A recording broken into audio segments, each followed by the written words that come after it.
In the land of grills, that's right, we got to keep them clean. A lot of you always comment about, Tom, how do you keep your grill so clean? I have been switching around especially when it comes to the inside.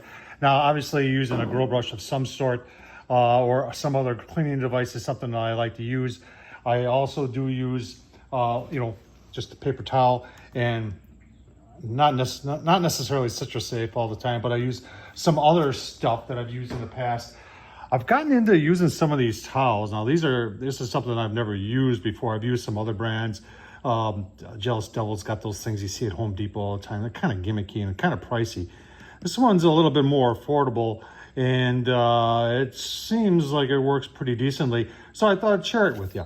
Let's take a look. We'll take a look and show you what I paid for it. You can pick it up at Home Depot, but a little bit cheaper on Amazon. Let's take a look at that, and then we'll show you how they work. All right, here it is on Amazon. Probably a better deal to buy two of them, but for the first time, if you just want to get one. And you can see they're 10-inch by 12-inch, and there's 90 in a roll, which is inside here. And nice thing about having this container is that they don't dry out that way. I think it's a pretty decent deal. Let's get them out. I'll tell you what, we'll take a look and see what's in them, what's in the magic potion, and then we'll give them a try on the old Weber Searwood. Here's everything it says: grease, oil, and tar, brake dust, and bug birds, scuff marks, interior autos, fabrics. Oh my gosh, this thing does everything. It's great for your hands too. Contains lanolin, aloe vera, and vitamin E. I mean, how could you possibly go wrong with that? What's in it, you're saying?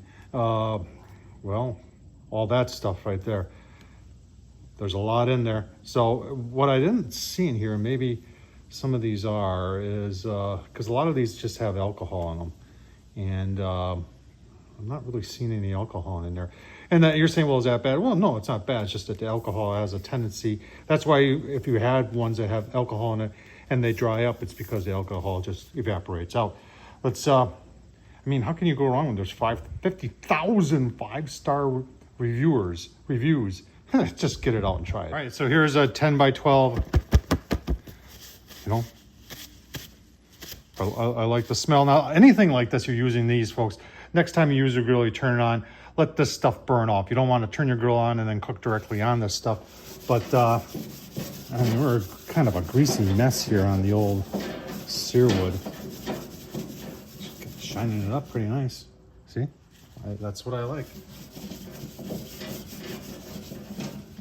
Got to get it real nice and clean here. You don't need to see me do this. Let me finish cleaning, and I'll tell you my thoughts. Final thoughts on the old tub of towels here. I like them. I think they work. I like the fact that they're not overly expensive. Give them a shot. Tom Horseman YouTube. Have you tried them? What do you think? What's your favorite way of cleaning the inside grill grates of your barbecue grill? Tom Horseman YouTube. Thumbs up. Leave a comment. And as always, folks, I can't say it enough. I thank you. Thank you for watching.